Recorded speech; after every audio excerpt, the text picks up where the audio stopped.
Hello, good morning. My self Manoj Batra.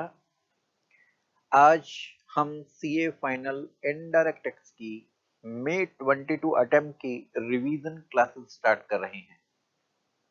तो आइए start करें। मैं आपको इसका एक पहले ओवरव्यू दे देता हूं कि हम कैसे कैसे इसमें करेंगे जी। इसमें आपको कस्टम और एफटीपी के लिए 2 क्लासेस होंगी। एफटीपी का मैंने 1 घंटे में रिवीजन करा रखा है एंड में। इसमें 2 चैप्टर आपको डिटेल में कराए गए हैं, क्लासिफिकेशन और वैल्यूएशन। वो एक बड़ी क्लास होगी, 6 घंटे की, 5.5 6 घंटे की तो वैल्यूएशन है, जिसमें आपको क्वेश्चन भी साथ में करा रखे हैं। अदरवाइज बाकी चैप्टर फास्ट ट्रैक रिवीजन है, ठीक है। इसके बाद जीएसटी की अराउंड आपकी 16 घंटे की क्लास है, जिसमें आपके सारे चैप्टर कवर्ड हैं रिवीजन के। अच्छा, इन क्लासेस के साथ मैंने कुछ चैप्टर्स के साथ कुछ क्वेश्चंस करा रखे हैं। वो क्वेश्चंस, ये आपको इंपॉर्टेंट क्वेश्चन की एक फाइल है जो आपके अटेम्प्ट के लिए इंपॉर्टेंट होंगे, उसमें आपको मिल जाएगी। अब जीएसटी की जो 16 घंटे की क्लास है, इसमें मैंने 2 क्लासेस बनाई हैं इसकी। पहली क्लास चैप्टर 1 to 5 4.5 घंटे के आसपास है, और फिर चैप्टर 6 to 22 ये 12 घंटे के आसपास है, ठीक है। तो ये आपकी लगभग 16 घंटे की रिवीजन कंप्लीट हो जाएगी जीएसटी की, ठीक है जी।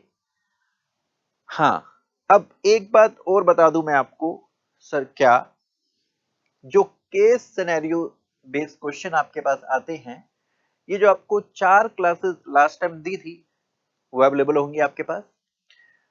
अच्छा, और एक एमसीक्यू वाली क्लास, एमसीक्यू सिर्फ सीधा सीधा MCQ, case scenario based MCQ नहीं, सिर्फ एमसीक्यू एक क्लास ये भी होगी लास्ट टाइम वाली, वही चल जाएगी आपके लिए। और लास्ट में इसके अलावा अमेंडमेंट क्लास 2 हैं जो मैंने अपलोड की हैं यूट्यूब पर। जो अमेंडमेंट क्लास है 2 क्यों है जी? एक नया चैप्टर ऐड हुआ है कस्टम वेयरहाउसिंग का। वो कस्टम वेयरहाउसिंग का चैप्टर सेपरेट क्लास है, बाकी अमेंडमेंट की सेपरेट क्लास है, बाकी अमेंडमेंट की सेपरेट क्लास है, ठीक है।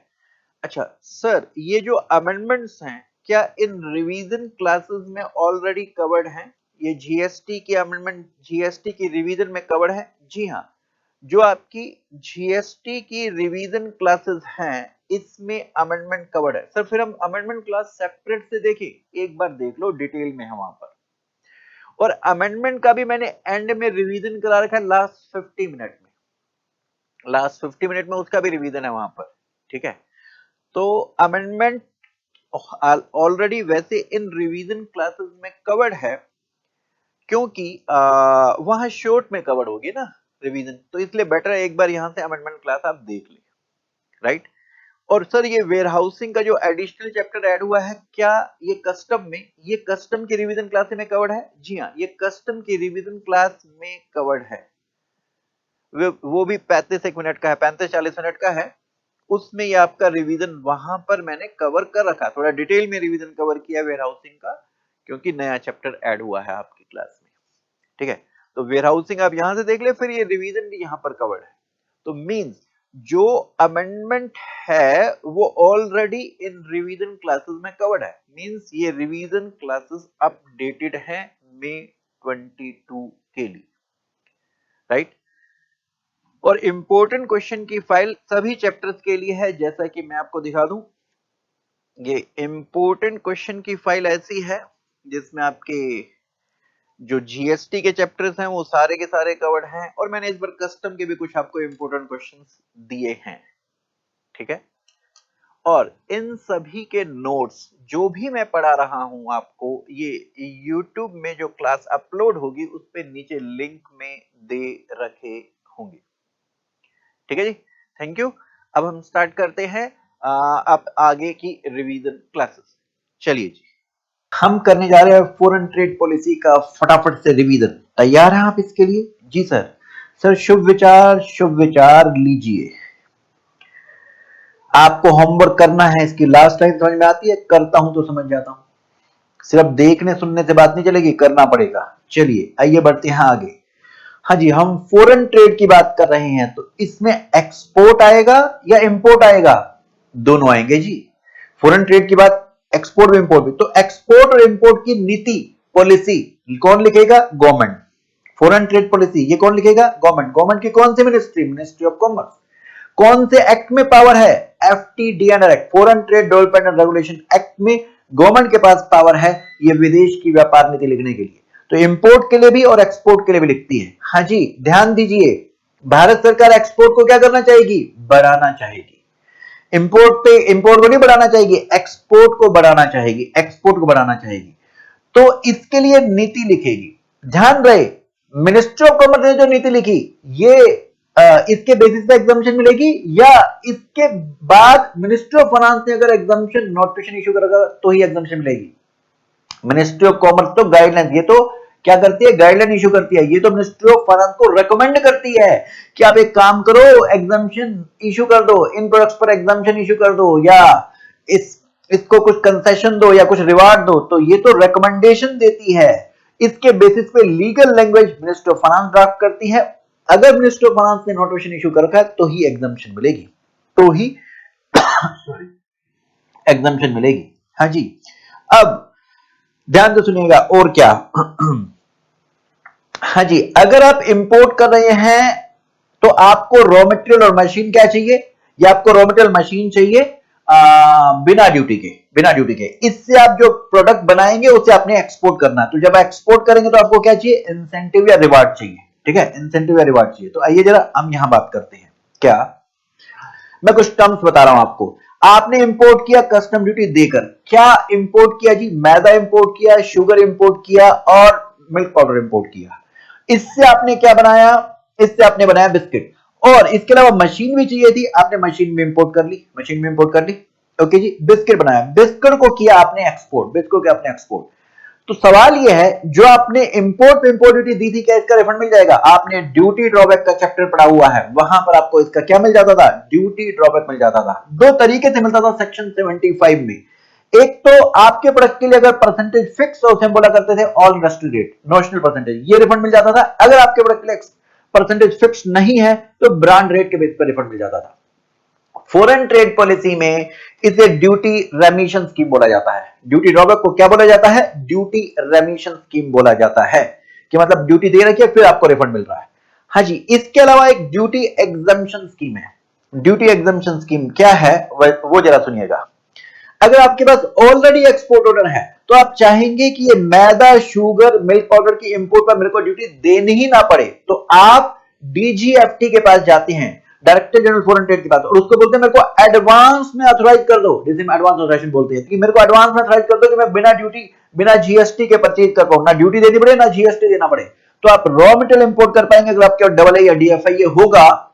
अगर ये आपको डीएफआईए ने इशू कर रखा होगा, अगर आप डीजीएफटी ने आपको ये इशू कर रखा होगा कि एडवांस में ऑथराइज कर रखा होगा, तो आप बिना ड्यूटी बिना जीएसटी के परचेज कर पाएंगे क्या? रॉ मटेरियल, मैदा, शुगर, मिल्क पाउडर। अगर आपको मशीन के लिए ऑथराइज कर रखा है तो उसके लिए होता है ईपीसीजी लाइसेंस। ईपीसीजी लाइसेंस, तो अगर आपके पास ईपीसीजी लाइसेंस है तो इसके बेसिस पे आप मशीन परचेज कर पाएंगे बिना ड्यूटी या बिना जीएसटी के। इन स्कीम्स को हम क्या बोलते हैं? Duty exemption scheme. Duty drawback को ड्यूटी रेमिशन स्कीम बोलते थे, डबल एडीएफआई को ड्यूटी एग्जम्पशन स्कीम बोलते हैं, या फिर कैपिटल गुड्स के लिए ईपीसीजी स्कीम है। ओके जी, तो आप बिना ड्यूटी का परचेज कर सकते हैं। ओके, तो अब आपने एक्सपोर्ट किया तो आपने शुरू में ड्यूटी दी नहीं थी, तो रिफंड की बात नहीं अराइज होगी, आपने ड्यूटी दी ही नहीं थी। हाँ, मेरा क्वेश्चन, मान लीजिए हमने कुछ मटेरियल पहले मैदा परचेज कर रखा था ड्यूटी देकर, लेकिन अब मेरे पास एक्सपोर्ट ऑर्डर आ गया, फिर मैं ये शुगर या मिल्क पाउडर के लिए डबल ए ले लेता हूं, क्या मिल सकता है? जी, आप शुगर मिल्क के लिए डबल ए ले सकते हैं। तो जो मैदा पे ड्यूटी दे रखी होगी उसका क्या होगा? उसका ड्यूटी ड्रॉबैक मिल जाएगा। तो मतलब आप इसके लिए ड्यूटी ड्रॉबैक ले पाएंगे। अच्छा, ध्यान रहे, ये जो मैदा और मशीन आप लेके हैं इसे एक्चुअली यूज करना बिस्किट बनाने के लिए। अगर आपको ऑथराइजेशन के बेसिस पे बिना ड्यूटी के परचेज करने दिया था, बिना जीएसटी के परचेज करने दिया था, इसको आपको यूज करना बिस्किट बनाने के लिए, इसे हम बोला करते हैं एक्चुअल यूजर कंडीशन।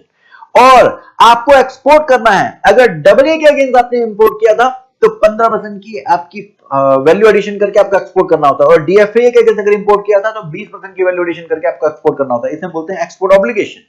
18 महीने में आपको ये फुलफिल करनी है, ठीक है जी। ईपीसीसी के बाद लिए बाद में आएगा, वो 6 साल में पूरी करनी होती है एक्सपोर्ट ऑब्लिगेशन, ठीक है जी। चलिए आगे। अब इसके बाद रिवार्ड। ओहो, ये क्या है? एक्सपोर्ट करने से पहले, एक्सपोर्ट करने से पहले ड्यूटी एग्जम्पशन स्कीम थी। अब आपने एक्सपोर्ट किया तो हम आपको कुछ इनाम देंगे। इनाम क्या देंगे जी? जैसे आप अच्छे मार्क्स लेके आए तो मैंने बोला आपको 10,000 रुपए कैश मिलेगा, तो यहाँ कैश नहीं कूपन देते हैं। यहां पर गुड्स के लिए RODTEP स्कीम है, remission of duty and taxes on export product, और सर्विस के लिए SCIS स्कीम है। इसमें आपको कूपन दे दिया जाता है जिसे हम स्क्रिप्ट बोलते हैं, और इस कूपन को आप बेच भी सकते हैं, ट्रांसफरेबल होता है, ट्रांसफरेबल होता है। सर ये ऐसा कोई चार्ट हमें दे रखा है जी? जो मैंने दिखाए आपको, ये दोनों चार्ट आपके नोट्स में दे रखे हैं, जरा देखेंगे। पेज नंबर 2 पर जो आपके पास FTP के नोट्स हैं उसमें देखेंगे, पहला यही दिया मैंने आपको, फॉरेन ट्रेड पॉलिसी। ये विदेशी व्यापार नीति है, हम एक्सपोर्ट को बढ़ाना चाहते हैं। ये लीगल लैंग्वेज कौन ड्राफ्ट करती है इसकी? MOF, लेकिन गाइडलाइन कौन इश्यू करती है? MOC। तो आपको एग्जाम्पशन मिलनी है कि नहीं मिलनी, वो इससे डिसाइड होगा, राइट? लीगल लैंग्वेज से डिसाइड होगा। और इसके लिए पेज नंबर 1 पर आपके पास ये क्वेश्चन भी था, पेज नंबर 1 पे क्वेश्चन भी है। एक स्टार एक्सपोर्ट हाउस है, इसके लिए मिनिस्ट्री ऑफ कॉमर्स ने तो फॉरेन ट्रेड गाइडलाइंस में एग्जाम्पशन इशू कर दिया है, लेकिन अभी तक कस्टम में इसका नोटिफिकेशन इशू नहीं हुआ। तो क्या एग्जाम्पशन मिलेगी? अभी मिनिस्ट्री ऑफ फाइनेंस ने एग्जाम्पशन नोटिफिकेशन इशू किया ही नहीं है, तो एग्जाम्पशन नहीं मिलेगी। अच्छा, ये जो फॉरेन ट्रेड पॉलिसी है कितने साल के लिए इशू होती है? 5 साल के लिए। आपके अटेम्प्ट के लिए पुरानी चल रही है 2015-20 वाली, ये 31 मार्च 22 तक एक्सटेंड कर दी गई है। तो मई 2022 में जो अपीयर हो रहे हैं उनके लिए पुरानी ही पॉलिसी आपको पढ़नी है, पुरानी ही पॉलिसी आपको पढ़नी है, ठीक है जी। अच्छा जी, इसमें फॉरेन ट्रेड पॉलिसी क्या होती है? गाइडलाइंस है, गाइडलाइंस है। कौन इशू करता है? Ministry of commerce, ministry of commerce, okay जी। क्या इसमें अमेंडमेंट होती रहती है समय समय पे? हाँ। क्या FTP का GST या कस्टम से कोई लेना देना है? बिल्कुल क्लोज कनेक्शन है। जो गाइडलाइंस इशू करी मिनिस्ट्री ऑफ कॉमर्स ने, इसके बेसिस पर GST या कस्टम में एग्जाम्पशन नोटिफिकेशन इशू किए जाएंगे, और उस एग्जाम्पशन नोटिफिकेशन की वर्डिंग के बाद ही आपको एग्जाम्पशन मिलनी है या नहीं मिलनी, उसी के बेसिस पर डिसाइड होना है। अच्छा, एक पेज नंबर 7 पर जो भी मैंने आपको दिखाया था, वहां ये कुछ स्कीम्स दे रखी हैं। पेज नंबर 7 पर आपके अटेम्प्ट के लिए बहुत इंपॉर्टेंट है RODTEP। और अगर मैं इंपोर्टेंट की बात करूं, duty exemption scheme WDFIA important है।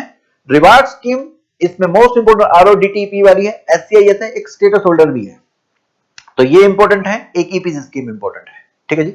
चलिए अब जरा ध्यान से सुनिएगा।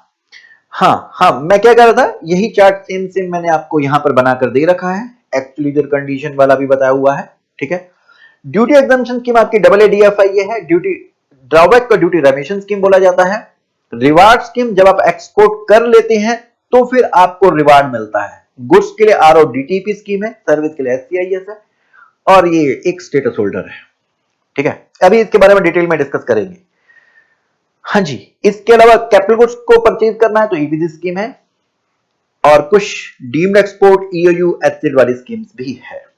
अच्छा, एक बात और, हम चाहते हैं कि एक्सपोर्ट इंपोर्ट सुगम तरीके से हो, एक्सपोर्टर को दिक्कत ना हो। इसके लिए हमने क्या बोला है, इंपोर्ट के टाइम पे भी 3 ही डॉक्यूमेंट दिखाने पड़ेंगे, एक्सपोर्ट के टाइम पे भी 3 ही डॉक्यूमेंट दिखाने होंगे। वो क्या होंगे? अभी आएंगे, वो अभी आएंगे। तो वापस आते हैं हम अपने पेज नंबर 2 पर, पेज नंबर 1 पर बल्कि पहले। हाँ जी, आपको फॉरेन ट्रेड पॉलिसी कहां से पढ़नी है? इसके 9 चैप्टर्स हैं। एक बार स्लाइड से दिखा दूं आपको? जी सर, दिखाएं। जो आपकी FTP का कंटेंट है, FTP का कंटेंट है, ये तो आपकी जो मीन है यही है, 2015-20 वाली। इसमें 9 चैप्टर्स हैं। ये आपके किसने इशू कर रखे? मिनिस्ट्री ऑफ कॉमर्स ने। यही आपको पढ़नी है।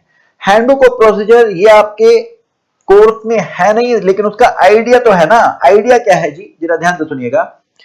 इसके 2 वॉल्यूम है। हाँ जी, जो अभी मैं आपको दिखा रहा था, 1 किलो बिस्किट बनाने के लिए कितना मैदा चाहिए, कितना शुगर चाहिए, कितना मिल्क पाउडर चाहिए, वो क्वांटिटी फिक्स करके बता रखी है। उसे हम बोलते हैं standard input output norms. 1 kilo biscuit बनाने के लिए 1 किलो बिस्किट बनाने के लिए कितना मैदा चाहिए? देखो आपको आपके पास यहां नोट्स में भी लिख के दे ही रखा है। 1 किलो बिस्किट बनाने के लिए जैसे आटा चाहिए 550 ग्राम, शुगर चाहिए 210 ग्राम, मिल्क पाउडर चाहिए 50 ग्राम। ये गवर्नमेंट ने लिख कर दे रखा हमें, इसे बोलते हैं स्टैंडर्ड इनपुट आउटपुट नॉर्म्स। वो आपको कहां पर मिलेगा? इसमें। और इसी के बेसिस पर आपको डबल ए या डीएफआई इशू किया जाता है। इस सियोन के बेसिस पे आपको डबल ए डीएफआई इशू किया जा रहा है, डबल ए डीएफआई इशू किया जा रहा है। अच्छा, जो आपकी पॉलिसी है 9 चैप्टर्स हैं इसमें। No, what is 9 chapters? जो अभी आपको चार्ट बताया था वही उसी के अलग अलग चैप्टर बने हुए हैं। पहले 7वां पार्ट देखें, डीम्ड एक्सपोर्ट का एक चैप्टर है, ईओयू का एक अलग चैप्टर है, ईपीसीजी स्कीम का एक अलग चैप्टर है, ड्यूटी एग्जम्पशन स्कीम का, रेमिशन स्कीम का अलग चैप्टर है, ये जो रिवार्ड स्कीम थी जिसमें आरओडीटीपी ये या एससीएस उसका एक अलग चैप्टर है, डेफिनेशन का अलग चैप्टर है। ऐसे 9 चैप्टर्स हैं, यही आपके कोर्स में है, यही आपके कोर्स में है। वापस आएंगे तो इन 9 चैप्टर्स का प्रोसीजर कहां दे रखा है? ये वॉल्यूम 1 में दे रखा है, वॉल्यूम 1 में दे रखा है। नेक्स्ट, ये इंडियन ट्रेड क्लासिफिकेशन क्या है जी? आईटीसीएचएस, ये क्या है जी? हाँ जी, इसमें आयात निर्यात फॉर्म भी है। अच्छा, इसके 2 शेड्यूल हैं, शेड्यूल 1 इंपोर्ट पॉलिसी है, शेड्यूल 2 में एक्सपोर्ट पॉलिसी है।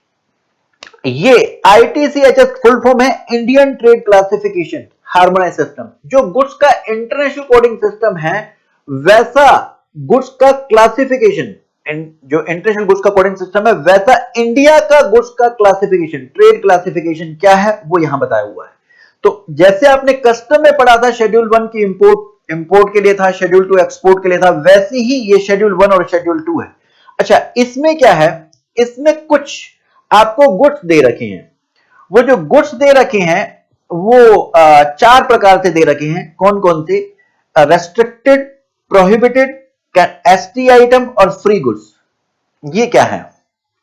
हाँ जी, यहां देखिए, कुछ ऐसे गुड्स जिनका आप इंपोर्ट एक्सपोर्ट कर ही नहीं सकते, जैसे मोबाइल हैंडसेट जिसपे आईएमईआई नहीं है, ये आतंकवादी गतिविधियों में यूज हो सकता है, इसलिए इन्हें हम प्रोहिबिटेड गुड्स में डालते हैं। कुछ एक लिस्ट दे रखी है जिनका आप इंपोर्ट एक्सपोर्ट नहीं कर सकते।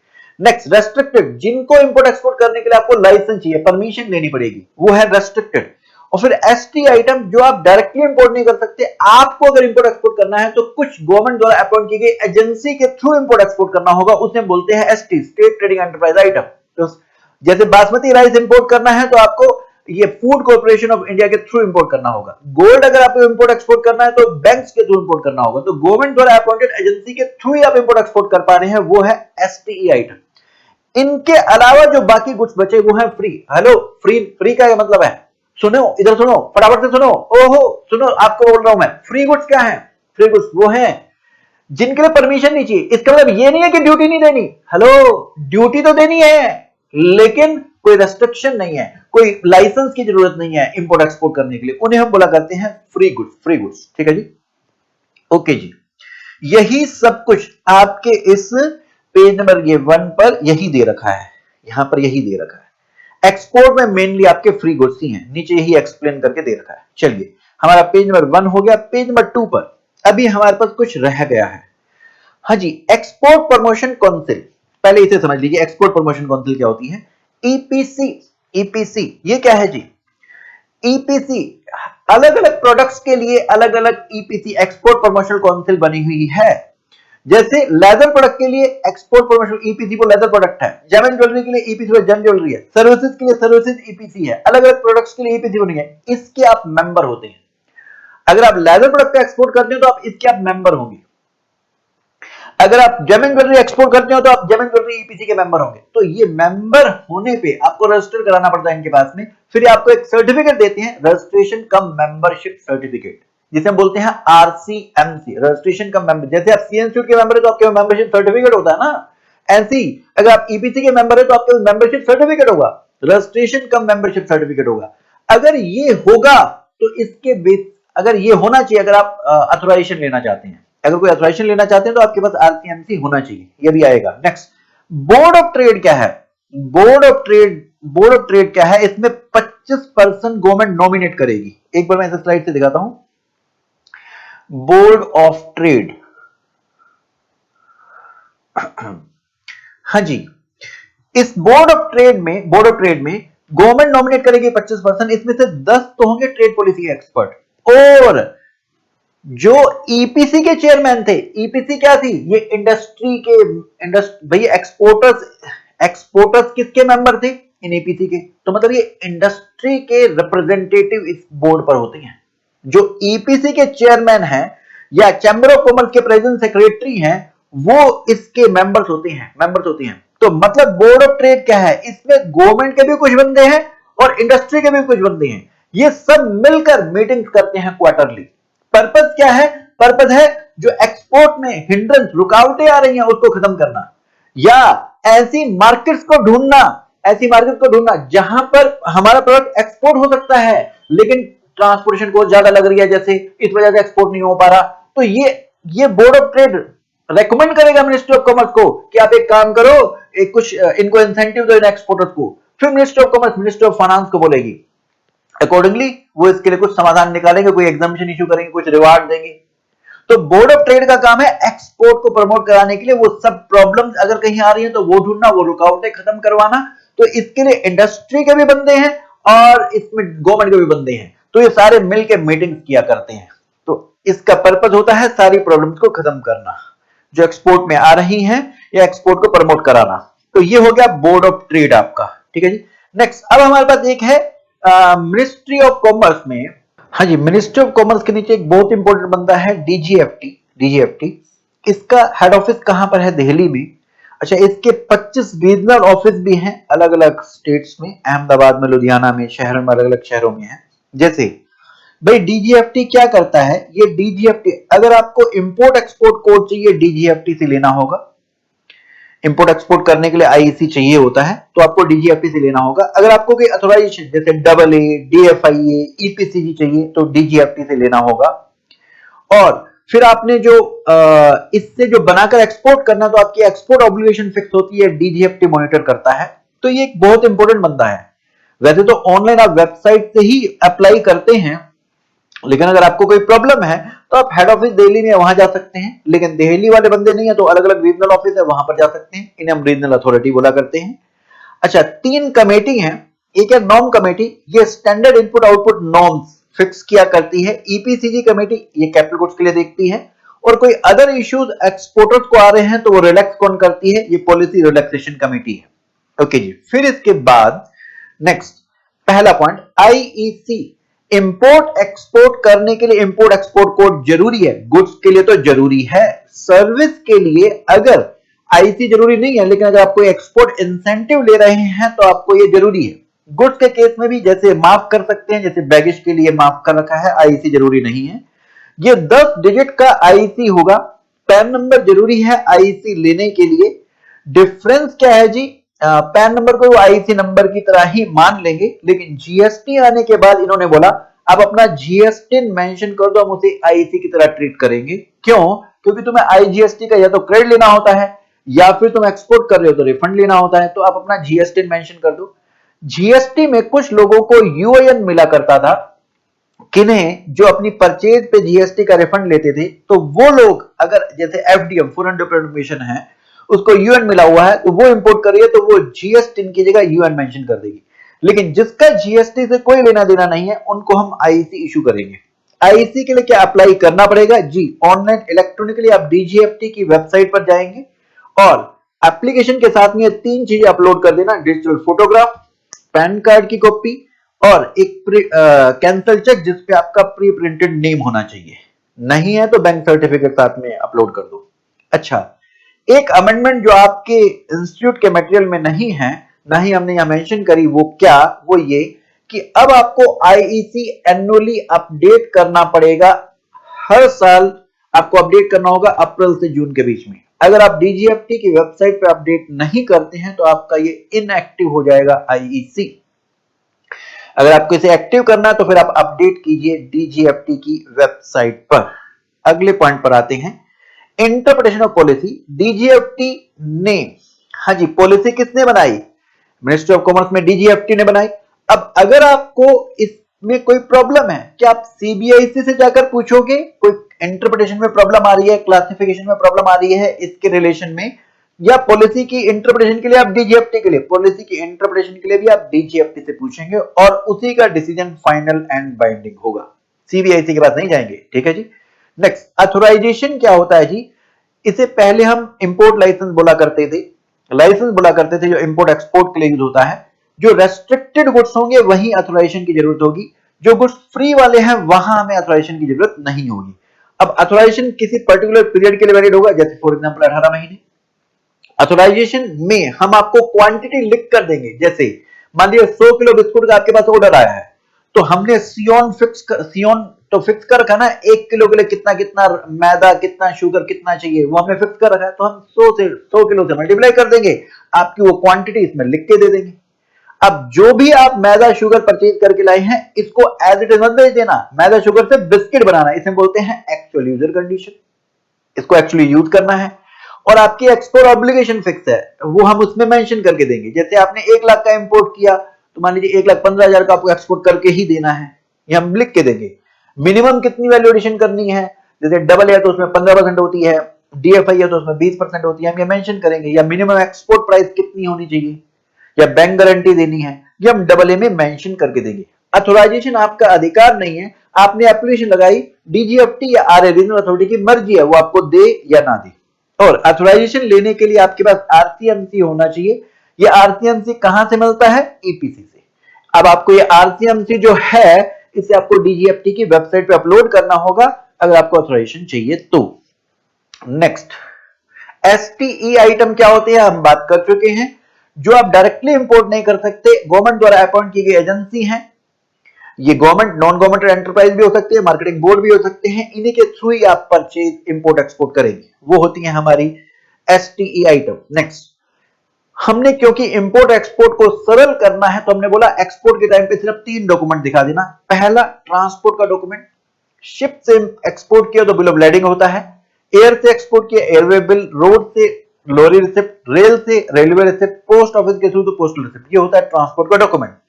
इसके अलावा invoice cum packing list. No, what is packing list? Packing list होती है जो जिसमें उस पैकेट में क्या क्या है उसकी डिटेल होती है, कि क्या क्वांटिटी, क्या डिस्क्रिप्शन, कितना वेट है इसका, किस कंसाइनर को भेजना है, इनवॉइस नंबर क्या, कहां पर और कहां से चला, कहां पहुंचेगा, पोर्ट ऑफ लोडिंग अनलोडिंग, ये मेंशन होता है। तो पहला ट्रांसपोर्ट का डॉक्यूमेंट, दूसरा इनवॉइस कम पैकिंग लिस्ट, तीसरा शिपिंग बिल या बिल ऑफ एक्सपोर्ट। इंपोर्ट के केस में भी पहले 2 पॉइंट तो कॉमन है, तीसरा point shipping bill, bill of export की जगह क्या है? Bill of entry. बढ़ते हैं आगे। नेक्स्ट, हाँ जी, एक्चुअल यूजर कंडीशन, जैसा कि हम बता चुके हैं आपको पहले, फ्री गुड्स तो कोई भी इंपोर्ट कर सकता है, लेकिन जिनके लिए ऑथराइजेशन चाहिए उसे एक्चुअल यूजर ही इंपोर्ट कर पाएगा। सॉरी, एक्चुअल यूजर का मतलब क्या है? जो इनपुट परचेज किया हो उसे एक्चुअली यूज करना है फार्म डॉक बनाने के लिए, ठीक है, उसी को एक्सपोर्ट करना है, ये है एक्चुअल यूजर कंडीशन। नेक्स्ट, इसमें थर्ड पार्टी एक्सपोर्ट क्या होता है जी? हाँ जी, मान लीजिए यूएसए से मिस्टर सी के पास ऑर्डर आया, एक्सपोर्ट ऑर्डर आया, सी ने इस ऑर्डर को एग्जीक्यूट करने के लिए, इसके पास वो गुड्स थे नहीं, तो मैन्युफैक्चरर जो मिस्टर ए है इसको बोला तुम ये एग्जीक्यूट कर दो। तो मिस्टर ए सी जो कि थर्ड पार्टी एक्सपोर्टर है, इसके बिहाफ पर एक्सपोर्ट करेगा, इसे हम थर्ड पार्टी एक्सपोर्ट बोलेंगे। लेकिन इसके लिए रिक्वायरमेंट है भाई, क्योंकि सी के पास ऑर्डर आया था तो इनवॉइस भी सी ही बनाएगा, पैसे भी सी के पास आएंगे तो बैंक रिलेशन सर्टिफिकेट भी सी को ही मिलेगा। तो सी के पास सारे डॉक्यूमेंट बनेंगे, एक्सपोर्ट ऑर्डर भी सी के पास आया, इनवॉइस भी सी के नाम का, बीआरसी भी सी के नाम का। लेकिन जो शिपिंग बिल है उसमें इस मैन्युफैक्चरर एक्सपोर्टर प्लस सी दोनों का, ए प्लस सी दोनों का नाम होना चाहिए। मतलब थर्ड पार्टी एक्सपोर्ट कौन है? एक्सपोर्टर जो एक्सपोर्ट कर रहा है दूसरे के बिहाफ पर। हम थर्ड पार्टी एक्सपोर्ट का बेनिफिट तभी देंगे इस मिस्टर ए को, शिपिंग बिल में मैन्युफैक्चरर एक्सपोर्टर और थर्ड पार्टी दोनों का नाम होना चाहिए, लेकिन बाकी जो डॉक्यूमेंट है बीआरसी, एक्सपोर्ट ऑर्डर, इनवॉइस, इसमें थर्ड पार्टी एक्सपोर्टर के नाम चलेगा। ठीक है जी, ओके। फिर इसके बाद नेक्स्ट पॉइंट, अगर एससीजेड क्या होता है जी? ऐसा एरिया जहां पर जो यूनिट्स हैं जो कुछ बनाएंगी वो एक्सपोर्ट ही करेंगी, जनरली उनको एक्सपोर्ट ही करना होता है। लेकिन अगर इन्होंने कुछ बनाया, ये क्या कुछ इंडिया में बेच सकती हैं, जो बाकी एरिया होता है इंडिया का उसे बोलते हैं डोमेस्टिक टैरिफ एरिया, क्या वहां बेच सकती हैं? हाँ जी, इन्हें एक्सपोर्ट ही करना होता है। लेकिन बनाते दौरान अगर कोई वेस्ट अराइज हुई, ये इंडिया में बेच सकते हैं on payment of custom duty. इसके लिए इस वेस्ट को बेचने के लिए परमिशन लेने की जरूरत नहीं है। क्यों? वेस्ट को एक्सपोर्ट क्यों नहीं कराना चाहते? इंडिया का नाम खराब होगा, तो वेस्ट को इंडिया में बेच सकते हैं बिना कोई परमिशन के। हाँ जी, क्या गिफ्ट इंपोर्ट कर सकते हैं? नहीं, प्रोहिबिटेड है, प्रोहिबिटेड है, गिफ्ट इंपोर्ट नहीं कर सकते हैं। लेकिन अगर लाइफ सेविंग ड्रग्स मेडिसिन है या राखी, रक्षाबंधन के टाइम पे राखी आ रही है, इस इन दो गिफ्ट के लिए, लाइफ सेविंग ड्रग्स मेडिसिन और राखी, ये गिफ्ट के लिए प्रोहिबिशन नहीं है। अब आप गिफ्ट अगर आते हैं, आपको पूरी ड्यूटी देनी पड़ेगी। नंबर 2, अगर 100 रुपए से कम की ड्यूटी बनती है फिर कोई बात नहीं है, फिर तो सेक्शन 25 में एग्जम्पशन है। सैंपल अगर आप एक्सपोर्ट करना चाहते हैं तो प्रेस्क्राइब प्रोसीजर को फॉलो करने के बाद कर सकते हैं। नेक्स्ट, इंपोर्ट ऑफ गिफ्ट तो प्रोहिबिटेड था, लेकिन एक्सपोर्ट ऑफ गिफ्ट प्रोहिबिटेड नहीं है। एक्सपोर्ट ऑफ गिफ्ट 5 लाख का, एक साल के अंदर 5 लाख का आप एक्सपोर्ट कर सकते हैं एज अ गिफ्ट। ठीक है जी। फिर इस पे क्वेश्चन थे, यही जो आपने करे हैं, इस पे मजेदार क्वेश्चन है। चलते हैं इसके बाद आगे। ये चार्ट हम बता ही चुके हैं आपको। हाँ जी, अब AA और DFIA, अब हम बात करने जा रहे हैं ड्यूटी एग्जम्पशन स्कीम की, ड्यूटी एग्जम्पशन स्कीम की। AA और DFIA, AA किसके लिए मिलता है? अगर आपके प्रोडक्ट के लिए सियोन नोटिफाइड है तो भी मिल जाता है, सियोन नोटिफाइड ना हो तो भी मिल जाता है सेल्फ डिक्लेरेशन बेसिस पर। लेकिन DFIA उन्हीं को मिलता है जिनके लिए सियोन नोटिफाइड हो, सियोन नोटिफाइड हो। हाँ जी, AA किन गुड्स के लिए? जैसे आपने मैदा शुगर इंपोर्ट किया, इससे बिस्किट बनेगा, बिस्किट में फिजिकली वो देखेंगे, फिजिकली इनकॉर्पोरेटेड होंगे, वो वाले इनपुट आप परचेज कर सकते हैं। और फ्यूल ऑयल कैटलिस्ट, ये भी आप इंपोर्ट कर सकते हैं, मतलब ये मशीन में यूज हो रहे हैं, मशीन में कंज्यूम हो जाएंगे, मशीन को चलाने के लिए फ्यूल चाहिए, ऑयल चाहिए, कैटलिस्ट चाहिए, ये भी आप इंपोर्ट कर सकते हैं। लेकिन DFIA में फ्यूल इंपोर्ट नहीं हो सकता, बाकी ठीक है, बाकी सेम है। नेक्स्ट, AA में एडवांस ऑथराइजेशन में, AA बोल रहा हूं इसको मैं बार बार, एडवांस ऑथराइजेशन में आप इंपोर्ट करने पे कस्टम ड्यूटी सारी माफ हो जाएंगी और इसके अलावा GST भी माफ हो जाएगा। लेकिन DFIA में आपकी सिर्फ BCD माफ होगी, GST माफ नहीं होगा। नेक्स्ट, एक्चुअल यूजर कंडीशन यहां पर बहुत ही इंपॉर्टेंट है। यहां पे AA के अगेंस्ट में जो मटेरियल इंपोर्ट किया वो आप नहीं बेच सकते, उसको एक्चुअली यूज ही करना है। इवन आपकी एक्सपोर्ट ऑब्लिगेशन कंप्लीट हो गई है फिर भी आप मटेरियल इंपोर्टेड को नहीं बेच सकते हैं, ना ही AA को बेच सकते हैं। लेकिन DFIA में मुख्य बात क्या है? DFIA भी एक्सपोर्ट ऑब्लिगेशन कंप्लीट होने के बाद DFIA भी बेच सकता है, और जो मटेरियल इंपोर्ट किया था एक्सपोर्ट ऑब्लिगेशन कंप्लीट के बाद उसे भी बेच सकते हैं। लेकिन AA में ना मटेरियल बेच सकते हैं एक्सपोर्ट ऑब्लिगेशन कंप्लीट होने के बाद भी, ना ही AA बेच सकते हैं। और लेकिन यहां एक मुख्य बात है, मान लीजिए रॉ मटेरियल से जो आपने प्रोडक्ट बनाया, मान लीजिए बिस्किट बनाया, बिस्किट को आप बेच सकते हैं अगर आपकी एक्सपोर्ट ऑब्लिगेशन कंप्लीट हो गई है तो। वैल्यू एडिशन 15%, यहां 20% DFIA में, इधर टी में AA में 50% है। एक्सपोर्ट ऑब्लिगेशन कितने समय में कंप्लीट करनी है? AA में 18 महीने, यहां पर DFIA में 12 महीने। जेमन ज्वेलरी AA के लिए मिलेगी, DFIA में नहीं मिलेगी। ये था एक बेसिक डिफरेंस। अब आइए जरा डिटेल में AA, हाँ जी, एडवांस ऑथराइजेशन, कौन से आइटम आप इंपोर्ट कर सकते हैं AA के अगेंस्ट में? मैंने पहला बोला, इसके लिए एग्जांपल लेते हैं कार का।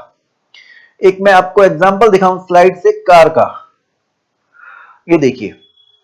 हाँ जी, जरा ध्यान दीजिए, कार को बनाने के लिए मेरे को टायर चाहिए, स्पार्क प्लग चाहिए, ब्रेक पैड चाहिए, ये इसमें फिजिकली इनकॉर्पोरेट होंगे। फिजिकल इनकॉर्पोरेट, क्या मैं इन्हें इंपोर्ट कर सकता हूं? जी हां, AA के अगेंस्ट मैं इनको इंपोर्ट कर सकता हूं। लेकिन ध्यान रहे, इस पे एक्चुअल यूजर कंडीशन है, मतलब इनको नहीं बेचना। इवन मान लीजिए मेरा एक्सपोर्ट ऑब्लिगेशन कंप्लीट हो गया, फिर भी मेरे पास कुछ एक्स्ट्रा रॉ मटेरियल बचा हुआ है, मैं इसे नहीं बेच सकता एक्सपोर्ट ऑब्लिगेशन कंप्लीट होने के बाद भी। ना AA को बेच सकता हूं, ना इस मेटल को बेच सकता हूं, ना इसमें। हाँ, अगर कुछ एक्स्ट्रा फाइनल प्रोडक्ट बचा हुआ है, एक्सपोर्ट ऑब्लिगेशन कंप्लीट हो गया, उसे हम इंडिया में बेच सकते हैं। ठीक है, तो ये जो गुड्स थे इन पे एक्चुअल यूजर कंडीशन थी, ओके। अब नेक्स्ट, इस कार को बनाते समय अगर कोई वेस्ट अराइज थी, क्या मैं इसे इंडिया में बेच सकता हूं एक्सपोर्ट ऑब्लिगेशन कंप्लीट होने से पहले? जी हां, इसे मैं बेच सकता हूं एक्सपोर्ट ऑब्लिगेशन कंप्लीट होने से पहले। हाँ जी, इसे मैं बेच सकता हूं, रॉ मटेरियल को नहीं बेच सकता, लेकिन वेस्ट को बेच सकता हूं एक्सपोर्ट ऑब्लिगेशन कंप्लीट होने से पहले। चलते हैं हम इसके बाद आगे, तो वापस आएंगे। तो हमने बोला जो फिजिकल इनकॉर्पोरेट हो जाएगा वो हो सकता है। इसमें एक थर्ड पॉइंट है, क्या? जो कार मैंने बनाई उसमें मेरे को स्टेपनी भी देनी पड़ेगी, साथ में एक टायर भी एक्स्ट्रा देना पड़ेगा ना, पंचर हो जाएगा तो वो क्या करेंगे? तो उन्होंने बोला कि अगर तुम्हें स्पेयर साथ में कंपलसरी देने हैं उस प्रोडक्ट के साथ में, तो आप उसके लिए इंपोर्ट कर सकते हैं। जितने का आपको ऑथराइजेशन मिला था उसका 10% सीए वैल्यू तक आप इंपोर्ट कर सकते हैं, और फ्यूल ऑयल कैटलिस्ट भी इंपोर्ट कर सकते हैं। लेकिन जो STE वाले आइटम थे वो आप AA के अगेंस्ट इंपोर्ट नहीं कर सकते, क्योंकि वो तो वही डायरेक्टली इंपोर्ट करेंगे। क्या आप डोमेस्टिक इंपोर्ट करने के बजाय डोमेस्टिक इंडिया से भी परचेज कर सकते हैं जी, तब आपको डबल ए या डी ये डबल ए को कन्वर्ट कराना पड़ेगा एआरओ या इनवैलिडेशन लेटर में।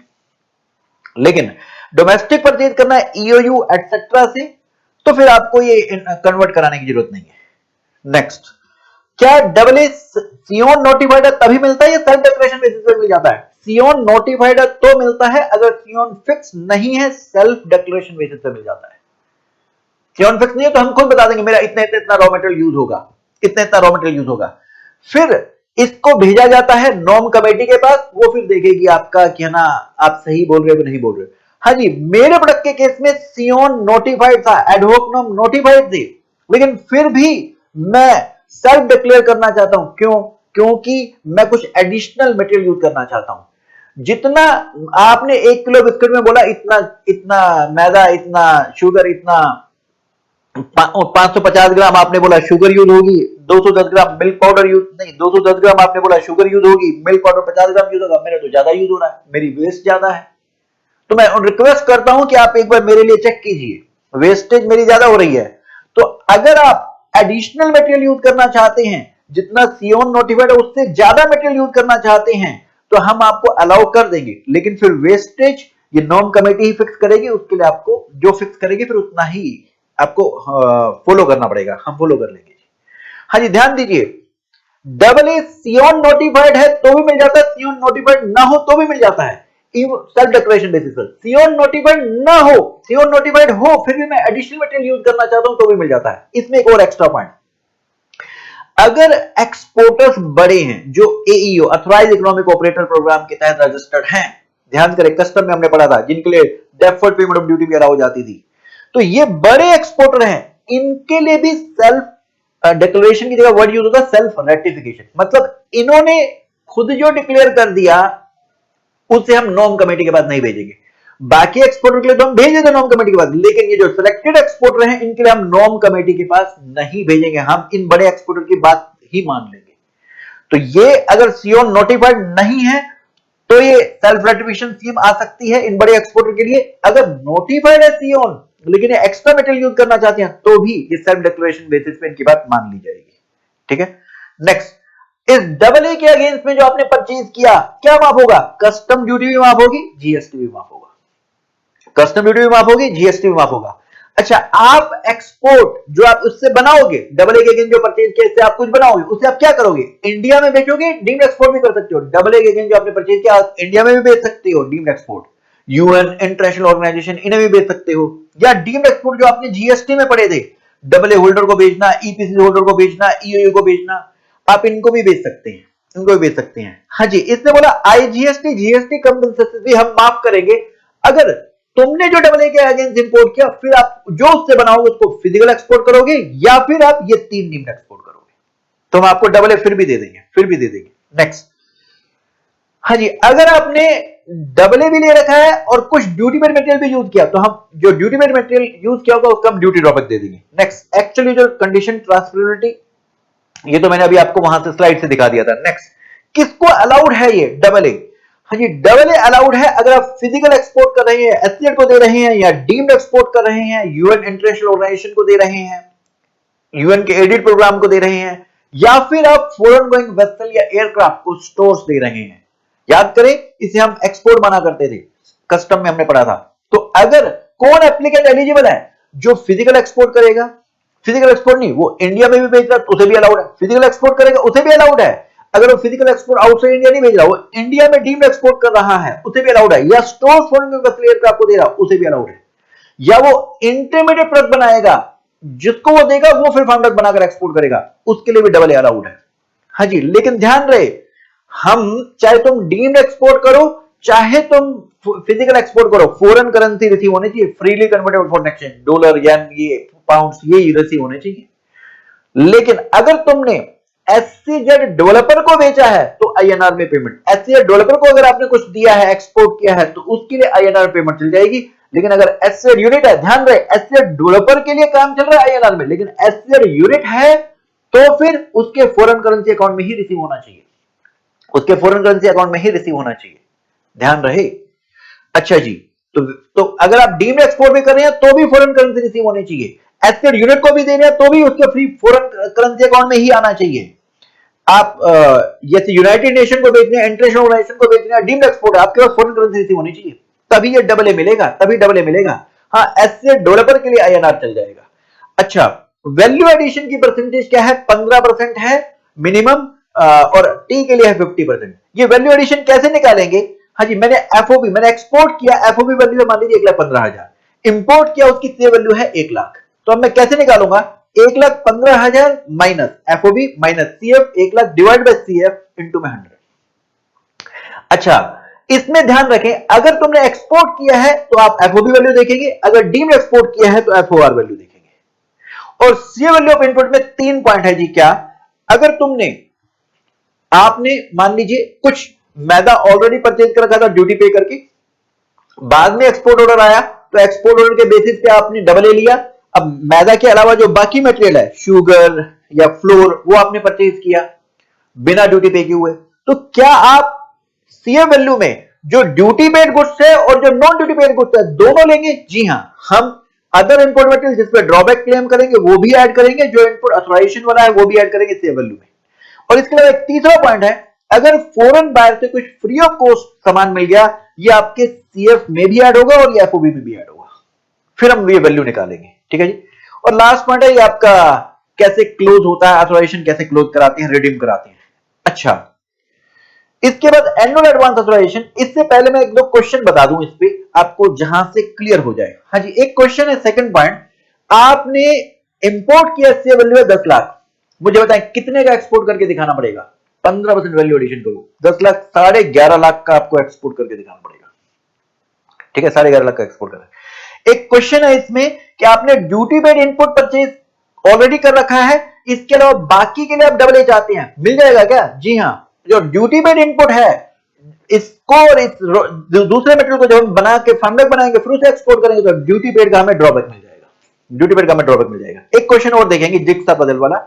इसने 25 लाख का मेटेरियल इंपोर्ट किया, इसे 5 लाख का फ्री में मिला है, क्या सी वैल्यू में जो 5 लाख फ्री में मिला है इसे भी ऐड करेंगे? जी हां, 30 लाख लेंगे और 30 लाख फिर इसमें 15% वैल्यू एडिशन करो, 115% करेंगे, 34,50,000। इतने का मेरे को एक्सपोर्ट करके दिखाना है, इतने का मेरे को एक्सपोर्ट करके दिखाना है। लेकिन ओहो, इसने एससीएड यूनिट को बेचा है लेकिन पेमेंट रुपीज में आ रही है। Problem problem problem. एससीएड यूनिट को बेचा है तो फॉरेन करेंसी अकाउंट में आना चाहिए था इसके, उसमें नहीं आ रहा है, तो हम इसको बोलेंगे तेरे को डबल ए नहीं मिला। इसने क्वेश्चन पूछा था क्या इसे डबल ए मिलेगा? नहीं, इसे डबल ए नहीं मिलेगा क्योंकि एससीएड यूनिट से भी फॉरेन करेंसी अकाउंट में ही पेमेंट आनी चाहिए थी। एक और क्वेश्चन इसमें बनाया है कि हमने इंटरनेशनल ऑर्गेनाइजेशन को माल बेचा है, डीम्ड एक्सपोर्ट है, बेच सकते हैं, अलाउड है, लेकिन अगेन क्वेश्चन क्या है, यहां पर पेमेंट फॉरेन एक्सचेंज में रिसीव नहीं हो रही है, तो अगेन इसे डबल ए के लिए एलिजिबल नहीं है, डबल ए के लिए एलिजिबल नहीं है। एक और क्वेश्चन देखेंगे, क्या क्वेश्चन नंबर 11 है हमारे पास, हमने एक्सपोर्ट किया, उसकी एफओबी वैल्यू दे रखी है 60 लाख, एससीएड इंडिया में ही बेचा 30 लाख का, इसकी एफओआर वैल्यू दे रखी है, तो टोटल कितना हो गया? 90 लाख। हमने इंपोर्ट किया इनपुट 50 लाख का, अगेंस्ट डबल ए। इसके अलावा ड्यूटी पेड हमारे पास इनपुट है जिस पे हम ड्यूटी ड्रॉबैक क्लेम करना चाहते हैं, वो है 20 लाख का, तो सी वैल्यू कितना हो गया? 50 प्लस 20 70। 10 लाख का free of cost foreign buyer से सामान मिला था, तो इस 10 लाख को हम सी वैल्यू में भी ऐड करेंगे और इसे एफओबी वैल्यू में भी ऐड करेंगे, तो FOB value, FOB plus FOR value total कितनी होगी? 100 लाख।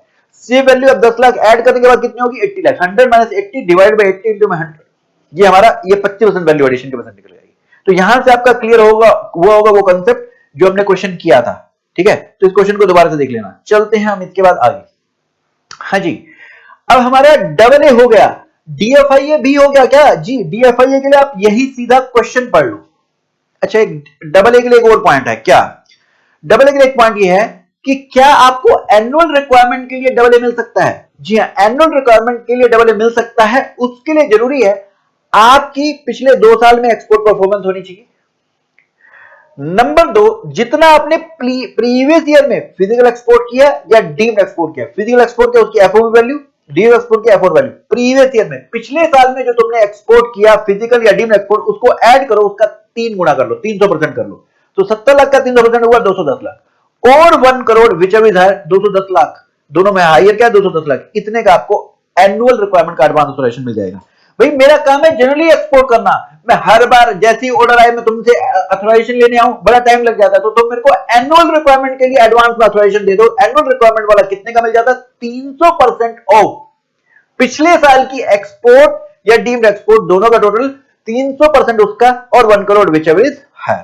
तो ये हमने क्वेश्चन किया था। नेक्स्ट, डीएफआईए और एडवांस अथोराइजेशन में क्या फर्क है जी? हाँ जी, एडवांस अथोराइजेशन ट्रांसफरेबल नहीं है। डीएफआईए एक्सपोर्ट ऑब्लिगेशन कंप्लीट होने के बाद बेचा जा सकता है, और ये पोस्ट एक्सपोर्ट मिलता है आपको। डबल ए में परसेंटेज 15% थी, डीएफआईए में 20% है। Double A gem jewellery sector के लिए मिल जाता है, डीएफआईए नहीं मिलता है। For DFIA can not be issued where सियोन के साथ एक्चुअल यूजर कंडीशन हो। वैसे तो डीएफआईए मिलता ही तभी है जब सियोन नोटिफाइड हो, लेकिन सियोन के साथ एक्चुअल यूजर कंडीशन है तो डीएफआईए नहीं मिलेगा। लॉजिक क्या उसके पीछे? क्योंकि एक्सपोर्ट ऑब्लिगेशन कंप्लीट होने के बाद हमें मटेरियल बेचना अलाउड होता है डीएफआईए में, इसलिए अगर सियोन के साथ एक्चुअल यूजर कंडीशन है तो डीएफआईए नहीं मिलेगा। लेकिन एडवांस ऑथराइजेशन तब भी मिल सकता है जब सियोन नोटिफाइड हो या सियोन नोटिफाइड ना हो। डीएफआईए मिलेगा ही तभी जब सियोन नोटिफाइड हो, लेकिन सियोन के साथ एक्चुअल यूजर कंडीशन है तो डीएफआईए नहीं मिलेगा। नेक्स्ट, डबल ए के अगेंस्ट आईजीएसटी भी माफ है, लेकिन डीएफआईए में ऐसा नहीं होता है। डीएफआईए में ऐसा नहीं होता है। ठीक है जी, चलिए आगे क्या कहते हैं। हाँ जी, ईपीसीजी स्कीम पे आएंगे। ईपीसीजी स्कीम ये क्या है जी? पेज नंबर 13 पर, अगर आप मशीन इंपोर्ट करना चाहते हैं, बिस्किट बनाना है तो रॉ मटेरियल तो इंपोर्ट किया डबल ए डीएफआईए के अगेंस्ट में, मशीन इंपोर्ट करेंगे। अब आप ये भी तो बिस्किट बनाने के लिए चाहिए ना, तो आप मशीन इंपोर्ट करेंगे तो आपको ड्यूटी और जीएसटी नहीं देना पड़ेगा।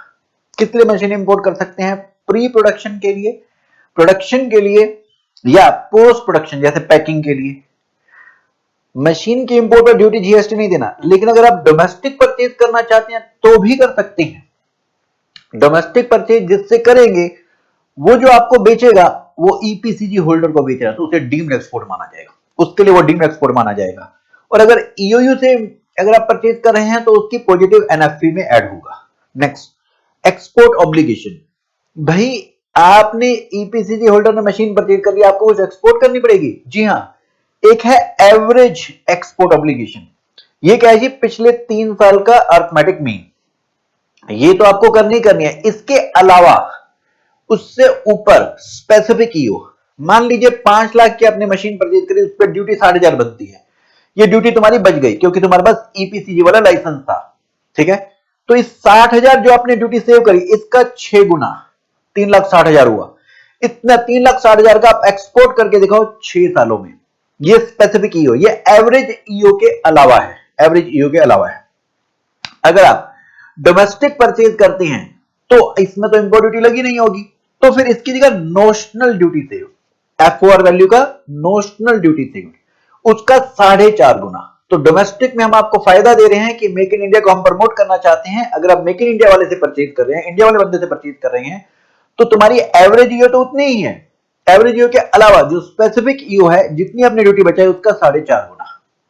अगर ग्रीन टेक्नोलॉजी प्रोडक्ट बेचते हैं तो भी 4.5 गुना ही है स्पेसिफिक ईओ।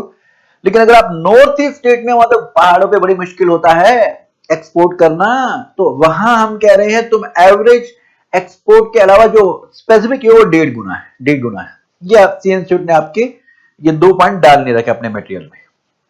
ओके, फिर इसके बाद अगला, अगर हमने वैसे तुम्हें बोला था 6 साल में अपनी स्पेसिफिक ईओ फुलफिल कर दो, लेकिन तुमने अगर 3 साल या उससे कम में 75% अपनी स्पेसिफिक ईओ फुलफिल कर दी, तो 25% हम कहेंगे जाओ तुम ऐश करो। मतलब हमारी 5 लाख पे ड्यूटी 60,000 बनती, तो 60,000 इंटू में 3,60,000, 3,60,000 का 75%, 2,70,000 की अगर मैंने एक्सपोर्ट 3 साल या उससे कम में कर दी, तो मानेंगे कि तुम बाकी तो कर ही दोगे भाई, बाकी 90,000 तो एक्सपोर्ट करनी है अगले 3 सालों में। तो मान लेंगे कि तुम तो अर्ली मूवर हो, तुम तो फास्ट मूवर हो, तुम तो अगली तो कर ही लोगे। लेकिन किसी कारणवश अगर नहीं भी करते हो, कह रहे हैं कोई बात नहीं, हम आपको ये माफ कर देंगे, ये माफ कर देंगे। नेक्स्ट, अगर आप पोस्ट एक्सपोर्ट ईपीसीजी लाइसेंस लेते हैं, पोस्ट एक्सपोर्ट मतलब अभी तक हम एक्सपोर्ट करने से पहले आप मशीन परचेज कर रहे थे, अब आप मशीन परचेज करके आगे, पहले ड्यूटी दे दी, अब आप एक्सपोर्ट करो, एक्सपोर्ट करने के बाद जो ड्यूटी पे करी उसका हम आपको रिफंड दे देंगे। बीसीडी के लिए स्क्रिप्ट मिलेगा, बीसीडी के लिए आपको क्या मिलेगा, स्क्रिप्ट मिलेगा। और यहां पर आपकी एक्सपोर्ट ऑब्लिगेशन क्या है, एवरेज तो वही है ही है, एवरेज जो स्पेसिफिक यू है 6 गुना आप निकालेंगे, इसका 85% कर लो। ये आपको 6 सालों में फुलफिल करना है, 6 सालों में फुलफिल करना है। अच्छा जी, बाकी पॉइंट्स वही सेम है इसके ही। कैसे आपको अपनी ईओ डिस्चार्ज करनी है जी, गुड्स की एक्सपोर्ट कर लो, सर्विस एक्सपोर्ट कर लो, गुड्स खुद बनाते हो वो भी, या गुड्स सपोर्टिंग मैन्युफैक्चरर से बनाते हो वो भी, ठीक है जी। फिजिकल एक्सपोर्ट भी कर सकते हो, डीम्ड एक्सपोर्ट भी कर सकते हो। और अगर आप डबलए या डीएफआई के अगेंस्ट एक्सपोर्ट कर रहे हो, वो भी आपकी इस एक्सपोर्ट ऑब्लिगेशन में काउंट किया जाएगा, या एससीएस के अगेंस्ट में एक्सपोर्ट कर रहे हैं।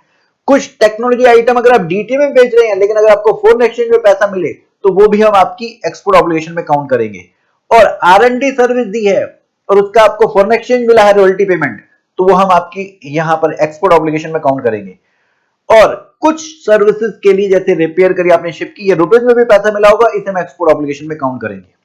जो आपको ईपीसीजी का लाइसेंस मिला है, 18 महीने के अंदर अंदर इसके बेसिस पे मशीन जो परचेज करनी है कर लो, नहीं तो ये लाइसेंस पर खत्म हो जाएगा, इसकी कोई रिन्यूअल नहीं होगी। नेक्स्ट, जो मशीन परचेज करके लाए हो, इससे बिस्किट बनाने हैं, गुड्स बनाने हैं, इसको बेच नहीं देना मशीन को। हाँ, एक्सपोर्ट ऑब्लिगेशन कंप्लीट होने के बाद मशीन को बेच सकते हो।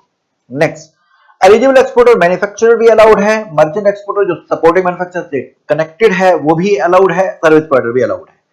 क्या चीजें परचेज कर सकते हो, कैपिटल गुड्स असेंबल्ड या अनअसेंबल्ड शेप में, जैसे सीकेडी या एसकेडी हम बोला करते थे।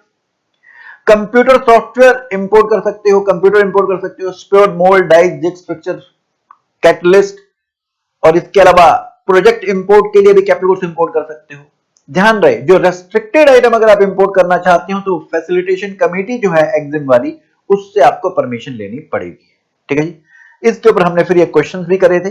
इस क्वेश्चन में क्या था जी, इस क्वेश्चन में सब कुछ सही था।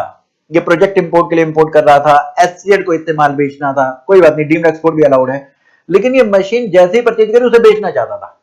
भाई मैं ये जब तक एक्सपोर्ट ऑब्लिगेशन फुलफिल ना हो जाए तब तक आप मशीन को बेच नहीं सकते, इसलिए ईपीसीजी के लिए एलिजिबल नहीं था। पोस्ट एक्सपोर्ट भी हमारा हो गया, ये क्वेश्चंस भी हो गए हमारे। चलिए जी, अब इसके बाद हम करने जा रहे हैं रिवार्ड। अभी तक तो हम प्री एक्सपोर्ट की बात कर रहे थे, अब हम एक्सपोर्ट करने के बाद की बात कर रहे हैं, रिवार्ड मिलेगा।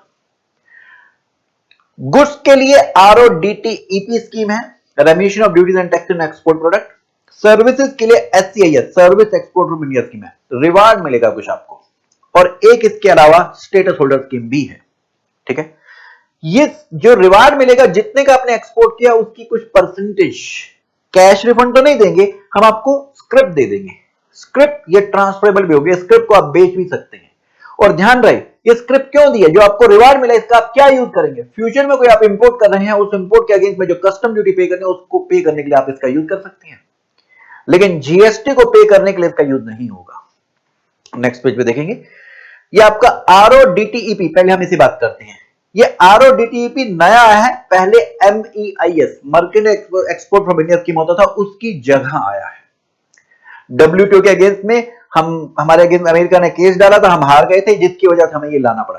तो ये आरओडीटीईपी क्या है, जिन ड्यूटीज एंड टैक्सेस का हमें कहीं और रिफंड नहीं मिल पाता, कुछ ऐसे जो मैन्युफैक्चरिंग प्रोसेस में एम्बेड रह जाते हैं, उनका हम यहां आपको रिफंड दे रहे हैं। हाँ जी, एलिजिबिलिटी नोटिफाइड प्रोडक्ट्स के लिए, सभी के लिए नहीं, कुछ प्रोडक्ट्स के लिए। परसेंटेज क्या होगी, 0.01 टू 4.3%, मिनिमम ये, मैक्सिमम ये किसका होगा, हाँ जी, एफओबी वैल्यू ऑफ एक्सपोर्ट। जरा ध्यान दीजिएगा, शिपिंग बिल में जो आप अपनी एक्सपोर्ट वैल्यू लिखोगे उसका ध्यान क्या देना है, जो पुराना एमईआईएस था, जो आप शिपिंग बिल में अपनी एक्सपोर्ट वैल्यू लिखते थे, और जितना रियलाइज हुआ फॉरेन एक्सचेंज फ्लक्चुएशन की वजह से कम ज्यादा रियलाइज हो जाता है, तो इन दोनों में से लोअर लेते थे। यहां ऐसा नहीं है, यहां क्या है, जितने का आपने एक्सपोर्ट किया। अच्छा, इसको एक और कंपेयर करना है, जैसे आपने जीएसटी में पढ़ा था, जितने का आपने एक्सपोर्ट किया वो आपने डिक्लेयर करी एक्सपोर्ट वैल्यू, और उस प्रोडक्ट को इंडिया में अगर आप बेच रहे हैं उसकी मार्केट प्राइस का 1.5 गुना कर लो, विच एवर इज लेस। ऐसा आपने जीएसटी में पढ़ा था एक्सपोर्ट रिफंड में जी, रूल 89 में, आपको याद आता है, रूल 89 4 में किया था। तो ये कह रहा है ऐसे आप निकालिए, इसका आपको ये परसेंटेज रिवार्ड मिलेगा, जितनी आपने एक्सपोर्ट वैल्यू डिक्लेयर करी और मार्केट प्राइस का 1.5 गुना, विच एवर इज लेस, ये जो अमाउंट है इसकी एक सर्टेन परसेंटेज आपको रिवार्ड मिलेगा। हाँ, हम यहाँ पे जो रिवार्ड की परसेंटेज है इसके साथ साथ वैल्यू की कैप भी लगा सकते हैं कि इससे ज्यादा नहीं मिलेगा, भले ही परसेंटेज से रिफंड जितना भी बन रहा हो, लेकिन हम बोल देंगे जैसे 10,000 से ऊपर रिफंड नहीं मिलेगा या 50,000 से ऊपर रिफंड नहीं मिलेगा, कुछ कैप भी लगा सकते हैं। और कुछ केसेस में फिक्स अमाउंट पर यूनिट आपको रिवार्ड मिलेगा, फिक्स अमाउंट पर यूनिट आपको रिवार्ड मिलेगा। हाँ जी, ध्यान दीजिए, जब आप ये आरओडीटीईपी वाली एप्लीकेशन लगाएंगे उस समय तो सेल प्रोसीड आपकी आई है नहीं आई हमें नहीं देखना, आपको रिवार्ड दे देंगे। लेकिन अगर फीमा ने जितना समय टाइम बता रखा है उतने समय में आपका फोन एक्सचेंज रिसीव नहीं हुआ तो हम ये आपसे रिकवर कर लेंगे। और आपको अपने शिपिंग बिल में बताना है कि मेरे को ये आरओडीटीपी वाला रिवार्ड चाहिए। अगर आप नहीं शिपिंग बिल में नहीं टिक करते हैं तो आपको फिर ये रिवार्ड नहीं मिलेगा। और ये जो आपको रिवार्ड मिलेगा इलेक्ट्रॉनिक ट्रेड लेजर, ये आइसगेट पोर्टल जो कस्टम का पोर्टल है वहां पर मेंटेन होगा, उसमें आपको रिवार्ड मिलेगा। और इस अमाउंट को आप कस्टम ड्यूटी के लिए यूज कर सकते हैं, जीएसटी के लिए, सिर्फ बेसिक कस्टम ड्यूटी के लिए यूज कर सकते हैं। सर हमें फ्यूचर में कोई इंपोर्ट करना ही नहीं है तो आप इसकी स्क्रिप्ट जनरेट करो और उसको भेज दो, आप इसे ट्रांसफर भी कर सकते हैं। हाँ जी, जितना मैंने आपको बताया, इन एलिजिबल कैटेगरी बाद में बताऊं, इन एलिजिबल कैटेगरी भी सुन लो जी। इन एलिजिबल कैटेगरी क्या है जी? क्या जिनको ये रिवार्ड नहीं मिलेगा, अगर आप रेस्ट्रिक्टेड प्रोहिबिटेड गुड्स को एक्सपोर्ट कर रहे हैं रिवार्ड नहीं मिलेगा, इंपोर्टेड गुड्स को आप एक्सपोर्ट कर रहे हैं रिवार्ड नहीं मिलेगा। ये रिवार्ड कब है? फिजिकल एक्सपोर्ट करो, डीम एक्सपोर्ट के लिए नहीं है। आप ईओयू को बेचो, एचसीएल को यहां इंडिया में बेचो, नहीं, फिजिकल एक्सपोर्ट करो तो है रिवार्ड। अगर आप इंपोर्टेड गुड्स को एक्सपोर्ट कर रहे हैं रिवार्ड नहीं है। और यहां पर देखेंगे एक यूज गुड्स को, अगर आप पॉइंट नंबर 14 यूज गुड्स को आप अगर आप एक्सपोर्ट कर रहे हैं रिवार्ड नहीं है। पॉइंट नंबर 13 है, अगर आप शिपिंग बिल में क्लेम नहीं करते रिवार्ड तो हम रिवार्ड देंगे ही नहीं। पॉइंट नंबर 15, आप नॉन ईडीआई पोर्ट से आप अगर एक्सपोर्ट कर रहे हैं हम रिवार्ड नहीं दे रहे। अब कुछ और पॉइंट्स देखें, नंबर 3, अगर आपने ट्रांसशिपमेंट मतलब यूएसए से इंडिया आया, इंडिया से श्रीलंका, इंडिया में आया नहीं, इंडिया में वहां पर एक शिप से दूसरे शिप में उतारकर ट्रांसशिप किया और श्रीलंका में चला गया।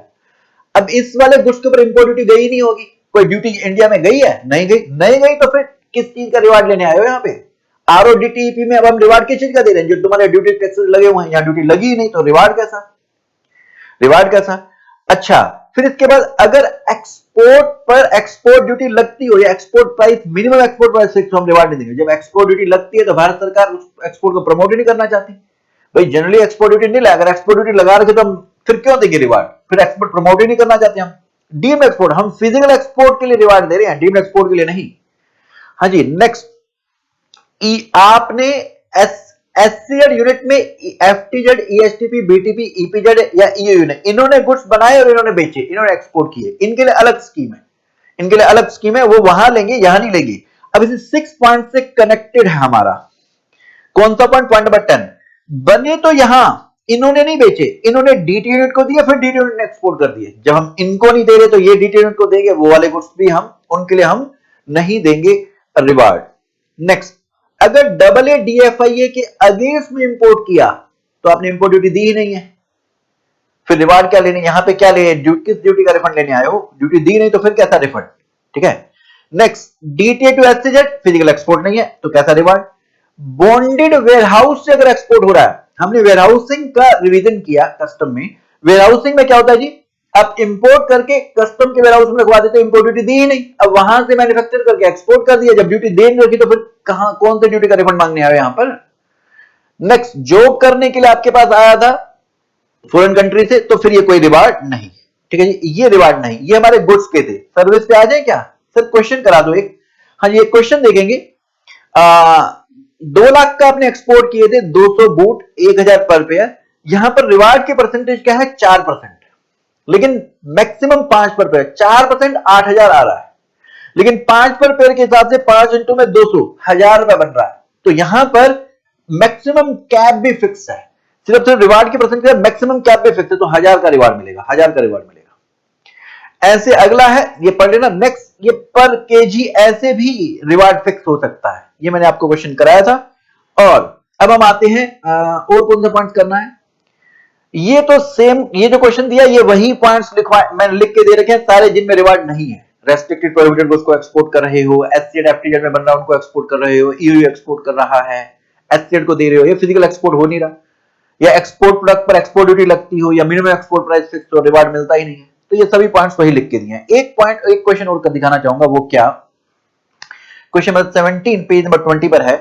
एफओबी वैल्यू दे रखी है और एफओबी वैल्यू रिलाइज भी दे रखी है। शिपिंग बिल में जो आपने दिखाया वो दिया है और रिलाइज वैल्यू दिया। रिलाइज वैल्यू से अब मुझे कोई लेना देना नहीं है, हमें तो जो शिपिंग बिल में बताया उसी से मतलब है। या अगर मार्केट प्राइस दी होती तो 1.5 गुना से कंपेयर करते, तो अब कोई वो नहीं दी, तो सिर्फ शिपिंग बिल से मतलब है, इसी का ही हमारे को रिवार्ड मिलना है। एससीएड को दिया, इसके लिए कोई रिवार्ड है नहीं, ईओ को दिया, कोई रिवार्ड है नहीं, एक्सपोर्ट ड्यूटी लगती है, कोई रिवार्ड है नहीं। ठीक है जी, तो सिर्फ इन दो में ये 10 और 20 लाख 30 लाख इसी पे रिवार्ड मिलेगा। ठीक है, ऐसे एक मस्त क्वेश्चन ये भी था।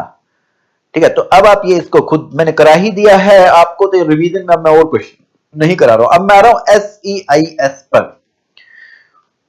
हाँ सुनिएगा, SEIS पेज नंबर 16 पे, यहां हम नोटेबल सर्विसेज के लिए रिवार्ड दे रहे हैं, सभी सर्विसेज के लिए नहीं। उसके लिए सर्विस प्रोवाइडर इंडिया में लोकेटेड होना चाहिए। लोकेटेड का मतलब क्या है, इंडिया की कंपनी इंडिया में लोकेटेड है। अगर फॉरेन कंट्री की कंपनी की ब्रांच है इंडिया में, वो भी इंडिया में लोकेटेड मानी जाएगी, उसको भी रिवार्ड मिल जाएगा। उसके पास, हाँ जी ध्यान दीजिए, आईईसी की जब हमने बात करी थी, गुड्स के लिए आईईसी जरूरी होता था इंपोर्ट एक्सपोर्ट के लिए, सर्विस के लिए जरूरी नहीं था। लेकिन सर्विस के लिए अगर कोई रिवार्ड लेना, कोई इंसेंटिव लेना, तो आईईसी जरूरी था। तो यहां लिख दिया कि आपके पास एक्टिव आईईसी होना चाहिए, जिस समय आप सर्विस दे रहे हैं उसमें एक्टिव आईईसी होना चाहिए। अब ये लोकेटेड इंडिया को हमने थोड़ा एक्सप्लेन किया। यहां से दो केसेस में हम यहां पे आपको रिवार्ड दे रहे हैं। आपने इंडिया से बाहर कोई सर्विस दी है, या इंडिया में ही कोई सर्विस कंज्यूमर बाहर वाला उसको सर्विस दी, जैसे रेस्टोरेंट में कोई खाना खाने आया, बाहर वाला बंदा उससे फॉरेन एक्सचेंज ले लिया। तो ये दो तरीके से काउंट होगा। लेकिन अगर आपकी ब्रांच है फॉरेन कंट्री में, वहां से वो उस सर्विस को रिवार्ड के लिए काउंट नहीं होगा। या आपका कोई नेचुरल पर्सन इंडिविजुअल है बाहर, उसके थ्रू आप सर्विस दे रहे हैं, उसे हम रिवार्ड के लिए काउंट नहीं करेंगे, रिवार्ड के लिए काउंट नहीं करेंगे।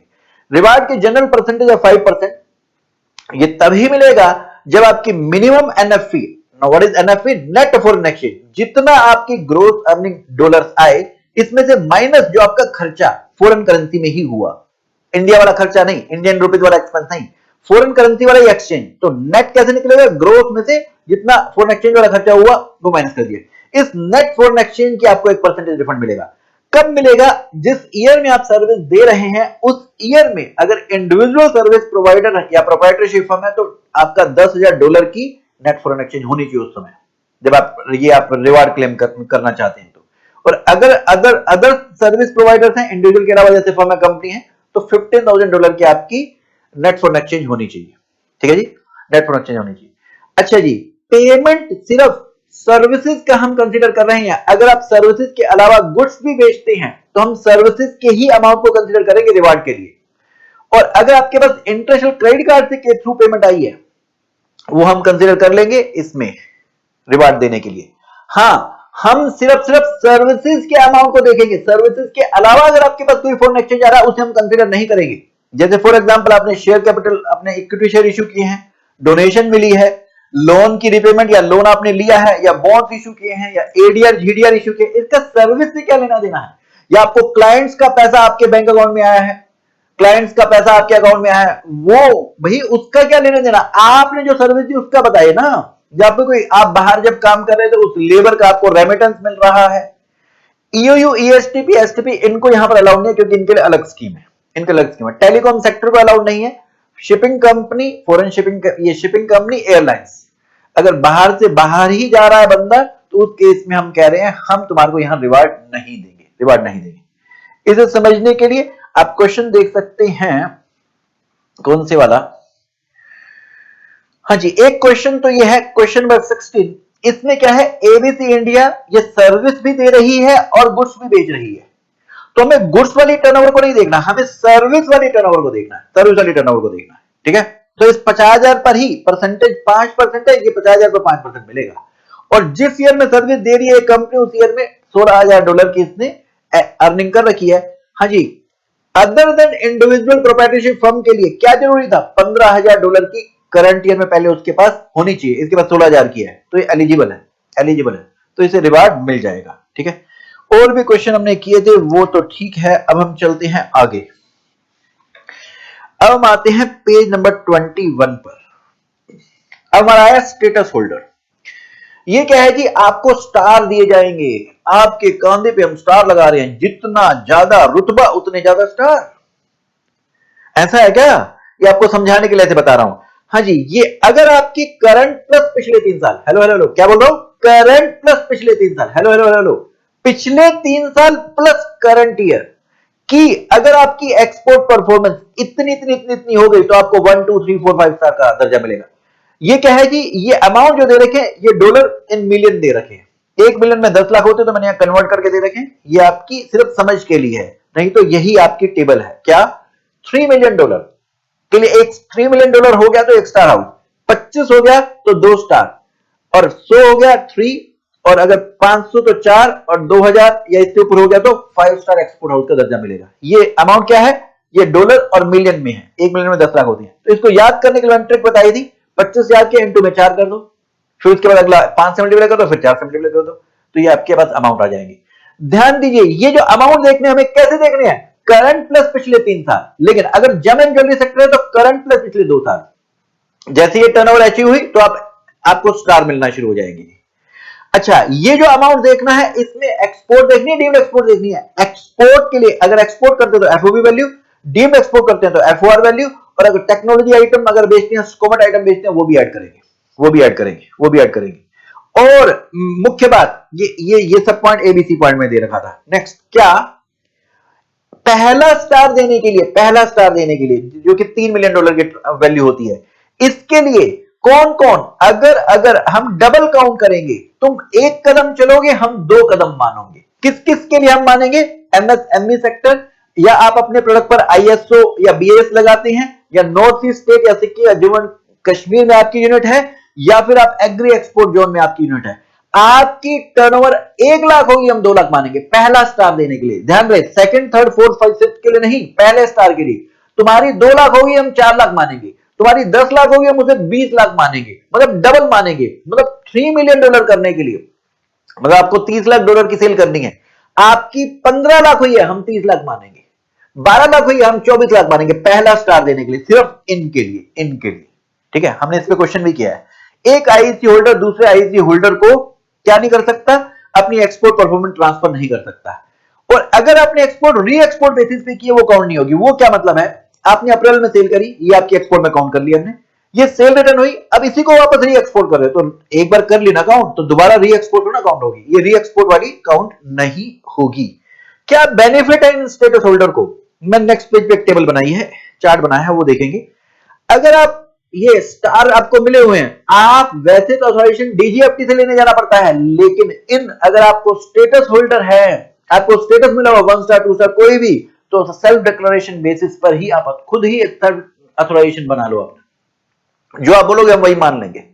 कस्टम क्लियरेंस भी सेल्फ डिक्लेरेशन बेसिस पर। दूसरा, सियोन तुम्हारे लिए स्टैंडर्ड इनपुट आउटपुट हम जल्दी से जल्दी फिक्स करेंगे 60 दिन के अंदर अंदर। नंबर 3, जब एक्सपोर्ट करते हैं उसकी पेमेंट आती है बैंक में, तो बैंक से कुछ डॉक्यूमेंट साइन कराने जाना पड़ता है, जिसको हम बोलते हैं नेगोशिएशन, ये आपको कराने की जरूरत नहीं है, आपको बैंक गारंटी देने की जरूरत नहीं है। नंबर 2, नेक्स्ट, हाँ जी, 2 स्टार या उससे ऊपर, WH कितने अल्फाबेट, 2, तो मैंने आपको ट्रिक बताई थी, ये 2 अल्फाबेट है, 2 स्टार या उससे ऊपर वाले house export warehouse open कर सकते हैं। ऐसे एसीपी 3 अल्फाबेट है, तो 3 स्टार या उससे ऊपर वाले ये एसीपी वाला बेनिफिट ले सकते हैं, एक्रेडिट क्लाइंट प्रोग्राम वाला बेनिफिट ले सकते हैं। ठीक है जी।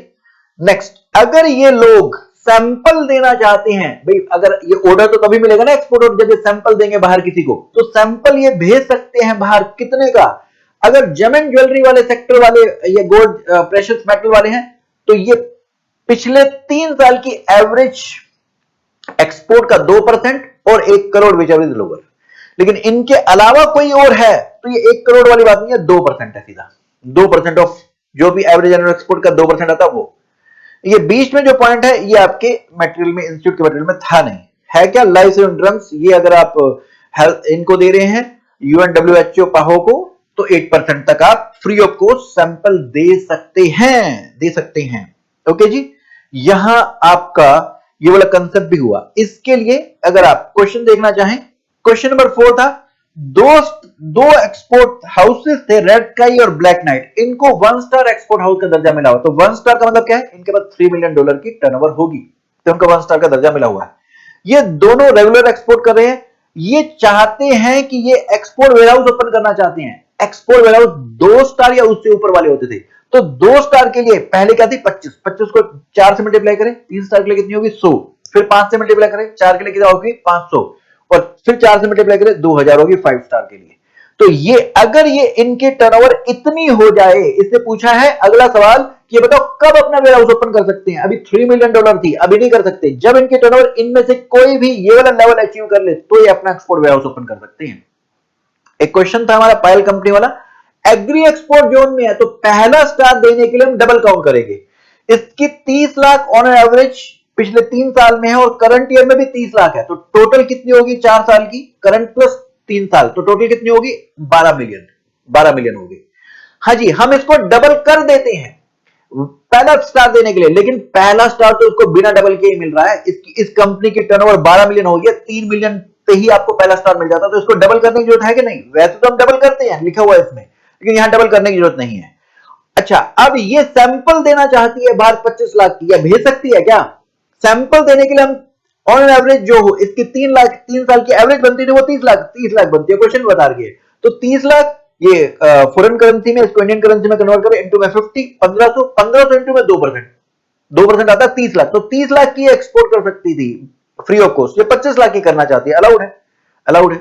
यहां पर 1 करोड़ काट देना था, मैंने आपको बोला था। चलिए अब इसके बाद आते हैं नेक्स्ट, डीम्ड एक्सपोर्ट।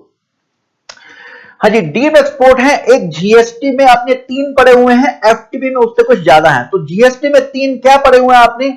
अगर आप डबल ए होल्डर या डीएफआईए वाले को कुछ बेचते हैं, पहला डीम्ड एक्सपोर्ट। दूसरा ईओयू एटसेट्रा को आप गुड्स बेचते हैं, डीम्ड एक्सपोर्ट। तीसरा ईपीसीजी होल्डर को गुड्स बेचते हैं, डीम्ड एक्सपोर्ट। तो एफटीपी में ये 3 तो है ही है, जीएसटी में ये थे, ये यहां पर भी है। इसके अलावा कुछ और है। वो क्या कहता है कि डीम्ड एक्सपोर्ट को हमने 3 कैटेगरी में डिवाइड किया कि डोमेस्टिक एंटिटीज को आप गुड्स बेच रहे हैं, जैसे हमने यहां बात करी थी, या फिर आप कुछ ऐसे प्रोजेक्ट्स को गुड्स बेच रहे हैं जिसपे इंटरनेशनल कॉम्पिटिटिव बिडिंग है। इंटरनेशनल कॉम्पिटिटिव बिडिंग क्या होती है? जिसमें इंडिया और फॉरेन कंट्री वाली सारी कंपनीज बिडिंग में पार्टिसिपेट करेंगी, जो सबसे कम बोली लगाएगी उसको कॉन्ट्रैक्ट मिल जाएगा गुड्स की सप्लाई का, है ना। नंबर 3, आप नेशनल इंपोर्टेंस वाले प्रोजेक्ट को अगर आप गुड्स सप्लाई करें, जैसे हमारे यहाँ पे न्यूक्लियर प्रोजेक्ट लगते हैं, भारत की सिक्योरिटी के लिए जरूरी है, जो नेशनल इंपोर्टेंस का प्रोजेक्ट है, अगर इसे कोई गुड सप्लाई कर रहा है तो वो डीम्ड एक्सपोर्ट माना जाएगा। कोई मेगा पावर प्रोजेक्ट और इसमें इंटरनेशनल कंपटीटिव बिडिंग होती है, तो अगर इसे कोई पावर प्रोजेक्ट के तहत कुछ भी सामान सप्लाई कर रहा है, क्या माना जाएगा? Deemed export.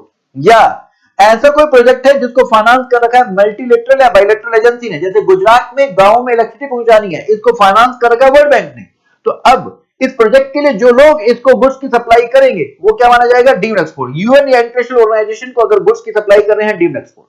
अब डीम्ड एक्सपोर्ट में क्या कहानी है, क्या बेनिफिट है इसमें?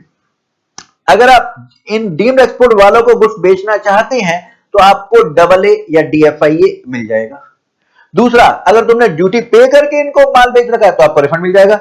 नेक्स्ट पेज में देखेंगे, ऐसा था कुछ हमारा, क्या कि आपने मैदा, शुगर और ये आपने मिल्क पाउडर ये परचेज कर रखा है ड्यूटी पे करके। अगर आप इससे क्या करते हैं, इससे आप बिस्किट बनाते हैं, और बिस्किट को किसको दे रहे हैं? डबल ए होल्डर या ईओयू को। इसे हम डीम्ड एक्सपोर्ट मानते हैं जी, डीम्ड एक्सपोर्ट मानते हैं।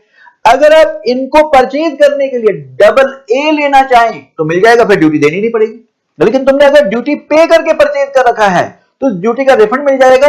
अगर आप एक्चुअल बेसिस पे लेना चाहते हैं तो ब्रांड रेट के लिए अप्लाई करना पड़ेगा, और अगर आप नोशनल बेसिस पे आपके प्रोडक्ट के लिए percentage AIR all industry rate fix है तो आप उस बेसिस पे ले सकते हैं, अच्छा, इसके बाद एक ये पॉइंट था, वो क्या?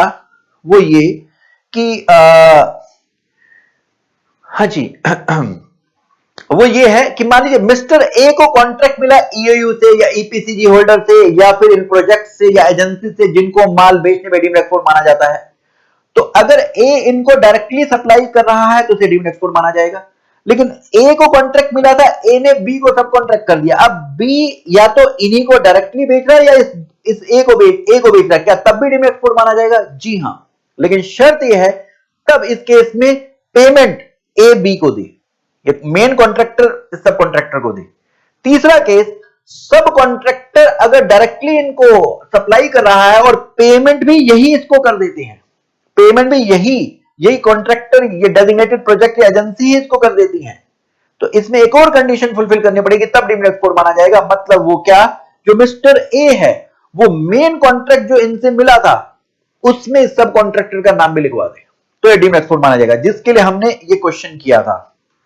ये क्वेश्चन किया था हमने इसी के लिए। ये ए जेड लिमिटेड ईपीसी जो होल्डर था, इससे कॉन्ट्रैक्ट मिला था, इसे ये डायरेक्टली बेचा, डीम्ड एक्सपोर्ट था। ए ने सब कॉन्ट्रैक्ट कर दिया एम को, तो एम ने इस जेड लिमिटेड को दिया, ये डीम्ड एक्सपोर्ट माना जाएगा। शर्त ये है कि जेड लिमिटेड ने जो कॉन्ट्रैक्ट दिया है, इस कॉन्ट्रैक्ट में ये एम का नाम भी लिखवा दे, और इस क्वेश्चन में लिखा होता है, इसने एम का नाम इंक्लूड करवा दिया था मेन कॉन्ट्रैक्ट में। तो ये था डीम्ड एक्सपोर्ट। इसके बाद एससी वाला पॉइंट देखना नहीं, ईओयू। ईओयू, हाँ जी, ईओयू, ईएसटीपी, एसटीपी, बीटीपी एटसेट्रा हम बोल दिया करते हैं। इनका मेन काम क्या है? एक्सपोर्ट करना है। ये क्या करते हैं जी?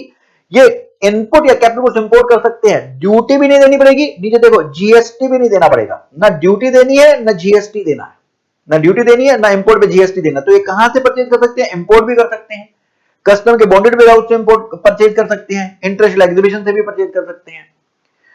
हाँ जी, यहां ध्यान रहे जो ट्रेडिंग यूनिट्स हैं वो ईओयू के लिए एलिजिबल नहीं है।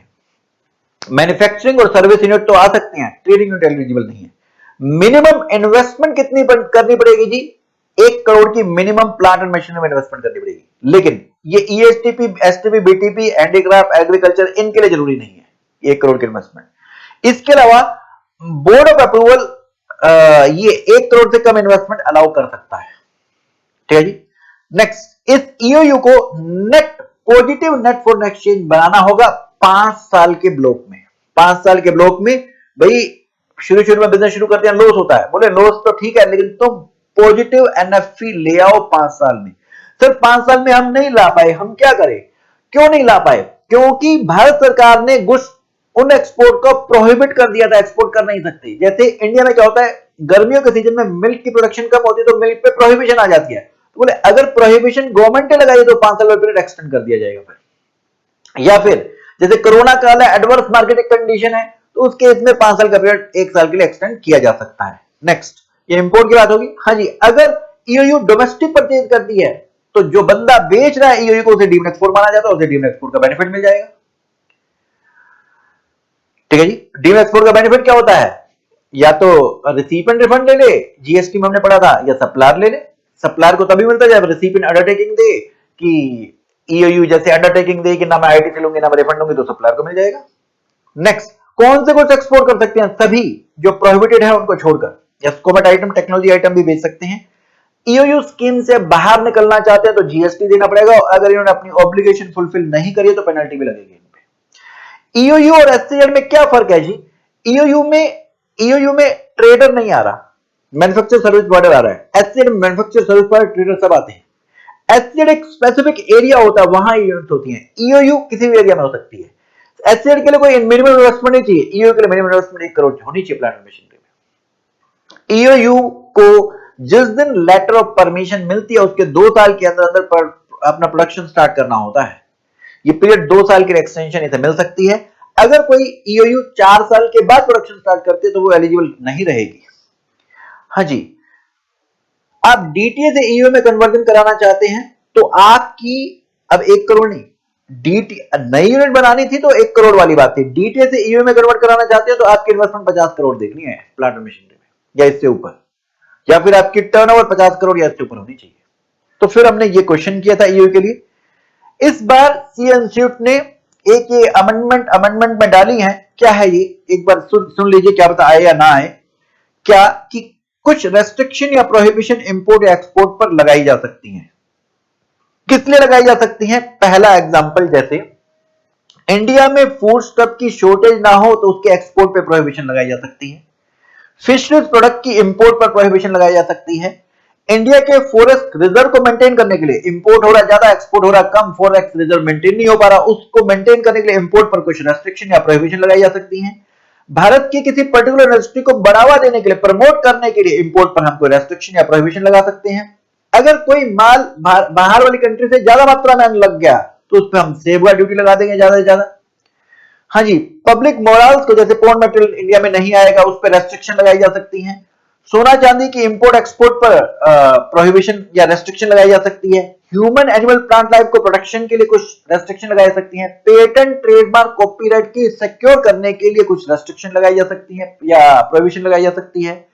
प्रिजन लेबर के प्रोडक्ट्स जो यूज होते हैं, जो प्रोडक्ट वो यूज करता है, उसके लिए हम लगा सकते हैं कुछ रेस्ट्रिक्शन।